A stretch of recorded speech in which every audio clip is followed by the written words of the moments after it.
എൻ്റെ ഫ്രണ്ടിൻ്റെ ബർത്ത്ഡേ ആണ്. അപ്പോൾ അവളെ ഒന്ന് പ്രാങ്കാമെന്ന് വിചാരിച്ചു. അവളെ ഞാൻ ഫോൺ വിളിച്ചിട്ട് പറഞ്ഞു എൻ്റെ വീട്ടിലേക്ക് അത്യാവശ്യമായിട്ട് വരണം എന്ന്. കുറച്ച് സീരിയസ് ആയിട്ട് കുറച്ച് ഹാഷായിട്ട് സംസാരിച്ചു, ഒരിച്ചിരി ചൂടാവുന്നത് പോലെ സംസാരിച്ചു. എന്തായാലും അവളെ നമുക്കൊന്ന് പ്രാങ്കി ഒരു സർപ്രൈസ് ആയിട്ട് ഹാപ്പി ബർത്ത്ഡേ പറഞ്ഞൊരു ചെറിയൊരു ബർത്ത്ഡേ ഗിഫ്റ്റും കൊടുക്കാം.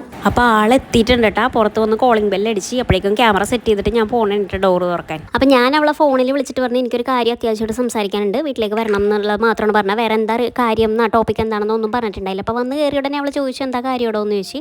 അപ്പോൾ ഞാൻ പറഞ്ഞു ഞാൻ പുറത്തുനിന്ന് ഒരു കാര്യം അറിഞ്ഞു, താൻ എന്നെക്കുറിച്ച് പുറത്ത് മോശമായിട്ട് എന്തോ കാര്യം പറഞ്ഞിട്ടുണ്ട്, അത് ഞാൻ പുറത്തുനിന്ന് അറിഞ്ഞു. അപ്പോൾ എന്താ കാര്യം എന്നുള്ളത് എനിക്കറിയാം.